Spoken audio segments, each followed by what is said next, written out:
Chest pain இருக்கிறவங்க left சைடில், அதுவும் இந்த செஸ்ட்லேயோ பிரெஸ்ட்லேயோ இல்லை ரிப்ஸில் இந்த லேட்ரல் சைடு, லேட்ரல்னால் இந்த வெளி சைடு இருக்கிறவங்க ஆர் ஸ்டர்னமில் இருக்கிறவங்களுக்கு அந்த வலி குறையிறதுக்குன்னு இன்றைக்கி நான் நல்ல ப்ரீத்திங் எக்ஸசைஸ் சொல்லித்தரேன்.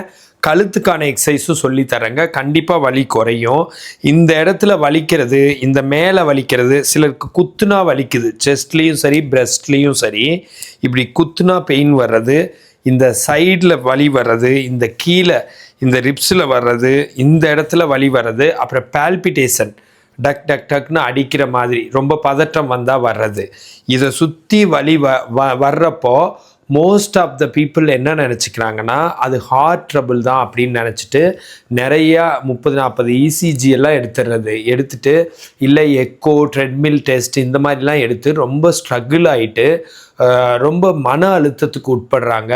அவங்களோட வாய்ஸே ரொம்ப லோ வாய்ஸாக இருக்குது. இப்போ ஃபோன்லாம் பண்ணி கேட்பாங்கல்ல, அப்போது அவங்க ரொம்பவும் சைக்கலாஜிக்கலாகவே அஃபெக்ட் ஆகிடுறாங்க. பர்டிகுலர்லி கம்மி வயசுக்காரங்க தான் அப்படி இருக்கிறாங்கன்னு வச்சுக்கோங்களேன். மேல் ஆகட்டும் ஃபீமேல் ஆகட்டும், சரிங்களா, ஆண் பெண்கள் இரு பாலரும் இந்த விஷயத்தில் ஒரே மாதிரி இருக்கிறாங்க. ரொம்ப கவலையில், மனக்கவலையில், மன அழுத்தத்தில் இருக்கிறாங்க.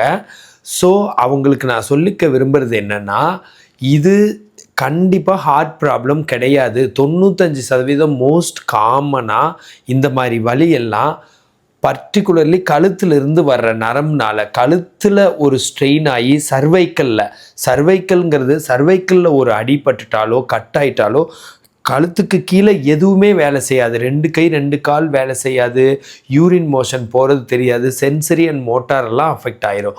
மோட்டார்னால் நம்ம நடக்கிறது, நம்ம பயணப்படுறது, இதெல்லாம் அஃபெக்ட் ஆகிடும்.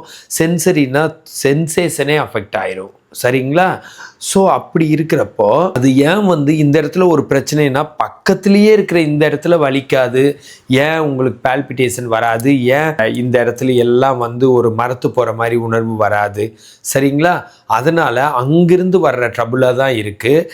அங்கிருந்து என்ன நடக்குதுன்னா, கழுத்தில் ஒரு ஸ்ட்ரெயின், சர்வைக்கல் ஸ்ட்ரெயின்னாலேயோ சர்வைக்கல் ஒரு ஸ்ப்ரெயின், ஏதாச்சும் ஒரு கழுத்தை திருப்பி சுளுக்கானதுனாலையோ, இல்லைன்னா சர்வைக்கல் ஸ்பாண்டிலோசிஸ், எலும்பு தேய்மானத்துக்கு முன்னாடி ஸ்டேஜு, இல்லை சர்வைக்கல் ஸ்பாண்டிலைட்டிஸ், எலும்பு தேய்மானத்தினாலேயோ, இல்லை டிஸ்க் பல்ஜ், ஜவ்வு வீங்கிறதுனாலையோ, டிஸ்க் ப்ரொலாப்ஸ், ஜவ்வு விலகிறதுனாலையோ, டிஸ்க் ப்ரோட்ரூஷன், ஜவ்வு தொத்திட்டு இருக்கிறதுனாலையோ, இல்லை பிரேக்கியல் நியூராலஜியா, நரம்பு அழுத்துறதுனாலையோ இது மாதிரி வருது. இன்னொன்று இருக்குது சர்வைக்கோஜெனிக் பெயின், அதாவது ஸ்ட்ரெஸ்ஸுனால் டைரெக்டாக அங்கே அஃபெக்ட் ஆகி இங்கே வலிக்க ஆரம்பிச்சிடும். ஸோ அதை தவிர அதோட காம்ப்ளிகேஷனாக மசில் பெயின், உள்ள நீர் கோர்த்துக்கிறது, நீர்னால் கெட்ட நீர் சீப்பிடிச்ச மாதிரி. இப்போ ஸ்டர்னம் இருக்குது, இங்கெல்லாம் நீர் கோர்த்துக்கிட்டால் அதுக்கு பேர் costochondritis, inflammation of the sternum. And ரிப்ஸில் கோர்த்துக்கிட்டாலும் costochondritis, inflammation of the ribs area, அதனால் வலிக்கும். அப்புறம் இங்கே இருக்கிற இன்ஃப்ளமேஷனே இங்கே கொஞ்சம் பரவி வலிக்கும். இன்ஃப்ளமேஷனில் வலி வந்தால் தான் இப்படி அமுத்துறப்போ டெண்டர்னஸ் வரும். அது தவிர மசில் வீக்னஸ்னால், சத வீக்னஸ்னால் வலிக்கும். இந்த மாதிரி எல்லாம் இருக்குன்னு வச்சுக்கோங்களேன். கையில் கரண்ட் ஊறுற மாதிரி இருக்கலாம், கை விரல் மரமரப்பு வரலாம், இந்த ஸ்டெர்னோக்ளைடோமாஸ்டாய்டுன்னு இந்த மசில் வலிக்கலாம், ட்ரெப்பீசியஸ் வலிக்கலாம். அப்புறம் ஜானா இந்த இது வாய் திறக்கிற இடம், அப்புறம் மூஞ்சில் கண்ணில் மயன்னு இருக்கலாம், தலை சுற்றலாம், வாமிட் சென்சேஷன் வரலாம், இல்லைன்னா ஒரு இம்பேலன்ஸ் மாதிரி நடக்க முடியாமல், இல்லை காதுக்குள்ளே வலி, காதுக்குள்ளே டினிட்டஸ் சவுண்டு வரலாம். இதெல்லாம் எக்ஸசைஸில் போகிற நோய். வலிக்கிற இடத்துல ஐஸ் வைங்க, சம்டைம்ஸ் ஹாட் வாட்டர் ஃபொமெண்டேஷன் கூட வைங்க. ஹாட் வாட்டரில் ஒத்தனை வைங்க, ஐஸை துணியில் போட்டு 10 to 15 நிமிஷம் வைங்க. ரிலாக்ஸாக படுத்துட்டு ஒரு மியூசிக் கேளுங்க. ரிலாக்ஸாக இப்போ நான் சொல்லித்தர போகிற ப்ரீத்திங் எக்ஸசைஸ் செய்யுங்க, அண்ட் நெக் எக்ஸசைஸ் செய்யுங்க. கண்டிப்பாக வலி போகும். இந்த வலி ஹார்ட்டுன்னு நினச்சிட்டு புலம்பிகிட்டு இருக்காதீங்க. இது கண்டிப்பாக வேறு இடத்துல இருந்து வந்த வழியாக தான் இருக்கணும். 95% ரொம்ப ரேராக தான் நீங்கள் நினைக்கிற மாதிரி. ஒரு இசிஜி எடுத்தால் நான் தப்பு சொல்ல, பல இசிஜி எடுக்கிறதும் அதுதான் நினைக்கிறதும். ஆனால் உங்கள் மேலே நியாயம் இருக்குது. அது சரியானா தானே நீங்கள் பயத்திலேருந்து வெளியில் வருவீங்க. எல்லோரும் இது ஒன்றும் இல்லை போங்கம்பாங்க, அப்புறம் இசிஜியில் ஒன்றும் இல்லைம்பாங்க, ஆனாலும் வலிக்கும். ஏன் வலிக்குது? அது அந்த நோய் இல்லை, வேறு நோய்க்கான எக்ஸசைஸ் பண்ணால் தான் சரியாகும். இது எக்ஸசைஸில் சரியாகிற நோய், சரிங்களா. வேறு எந்த ட்ரீட்மெண்ட் ட்ரீட்மெண்ட்லேயே இது சரியாகாது. ஸோ இது மன அழுத்தத்தினாலேயும் டிப்ரெஷன்னாலேயும் ஸ்ட்ரெஸ்னாலேயும் டிப்ரெஷன்னாலேயும் சோகமாக இருக்கிறதுனால ஆங்ஸைட்டி ஃப்யூச்சரை நினச்சி கவலைப்படுறதுனாலையும் நெகட்டிவ் திங்கிங்னாலேயும் அதை தவிர வந்து இன்ஃபீரியாரிட்டி காம்ப்ளெக்ஸு கம்பேர் பண்ணிடுறது நம்மளை நம்ம தாழ்வாக நினச்சிக்கிறது இதனால் எல்லாம் தான் வருது. இதையெல்லாம் நீங்கள் கொஞ்சம் இல்லாமல் அன்பாகவும் மகிழ்ச்சியாகவும் இருக்க பாருங்கள். இப்போ நான் உங்களுக்கு எக்ஸசைஸ் சொல்லித்தர ஆரம்பிக்கிறேன். நெக்குக்கு இந்த மாதிரி ரொட்டேஷன் கிளாக் வைஸ் 7 தடவை 4 5 6 7 ரொட்டேஷன் ஆன்டி கிளாக் வைஸ் 7 தடவை. கழுத்தை நேராக வச்சு தான் இந்த எக்ஸசைஸ் பண்ணணும். அதுக்கப்புறம் என்னன்னு கேட்டிங்கன்னா இப்படி ஷோல்டர் பிரேசிங் எக்ஸசைஸ் இது 7 தடவை. 3 எக்ஸசைஸ் சொல்லி கொடுத்துருங்களா. அடுத்து உட்கார்ந்து செய்யலாம், ஆனால் படுத்துட்டு செய்கிற மாதிரி ஒரு டயஃப்ரமேட்டிக் ப்ரீத்திங் சொல்லித்தரேன்.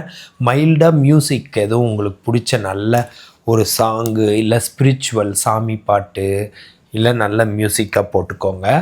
போட்டுட்டு இந்த மாதிரி செய்யலாம். இப்படி காலை நீட்டி படுத்துக்கோங்க. படுத்துட்டு ஃபஸ்ட்டு 4 கவுண்ட் வந்து உள்ளே மூச்சை இழுக்கிறது, அடுத்த 4 கவுண்ட்டு உள்ளே ஹோல்டு பண்ணுறது, அடுத்த 6 கவுண்ட்டு மூச்சை வெளியில் விடுறது. இப்படி மூச்சை இழுக்கிறது டயஃப்ரமேட்டிக் ப்ரீத்திங். வயிறு வரைக்கும் இழுக்கணும். அப்பர் காஸ்டல்னு மேல் செஸ்ட்லேயோ லோவர் காஸ்டல் கீழ் செஸ்ட்லேயோ இழுக்க வேணாம். அதுக்கும் கீழே வயிறு வரைக்கும் இழுங்க. ரிலாக்ஸாக செய்யுங்க. அந்த 4 கவுண்ட்டை வேகமாக எண்ணிடாதீங்க, மெதுவாக எண்ணுங்க.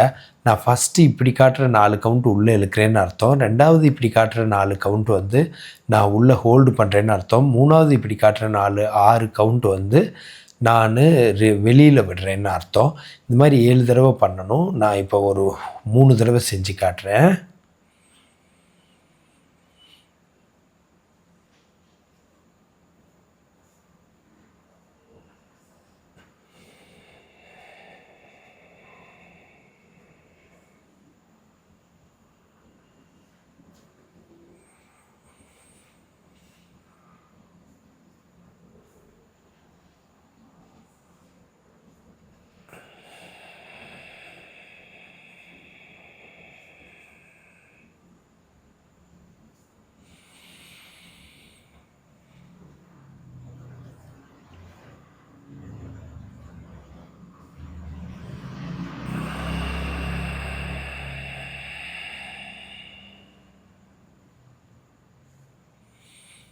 இந்த மாதிரி 7 தடவை பண்ணணும். 3 தடவை செஞ்சு காட்டினேன். எல்லா தடவையும் வயிறுக்கு தான் நான் இழுத்தேன். நீங்கள் நல்ல ஒரு மெடிடேஷன் மியூசிக் நல்லா இருக்குது, இல்லை தமிழ் ஸ்லீப்பிங் டேப்லெட் அந்த மாதிரி இருக்குது, இல்லை மெலடி சாங்ஸு ஏதாச்சும் ஸ்பிரிச்சுவல் சாங்ஸ் இந்த மாதிரி போட்டுக்கலாம். இந்த மாதிரி எக்ஸசைஸ்லேயும் ஸ்ட்ரெஸ் ஃப்ரீயாக இருக்கிறதுலையும் உங்களுக்கு கண்டிப்பாக வலி குறையும். இந்த மாதிரி ஹெல்த் டிப்ஸ் வேணுன்னா என்ன ஃபாலோ பண்ணுங்கள். ஃபிசியோதெரப்பி கன்சல்டேஷன் வேணுன்னா கால் பண்ணுங்கள். ஃபிசியோதெரபிஸ்ட் நல்ல ஆப்பர்ச்சுனிட்டிஸ் வேணுன்னா கால் பண்ணுங்கள். This Prakash physiotherapist.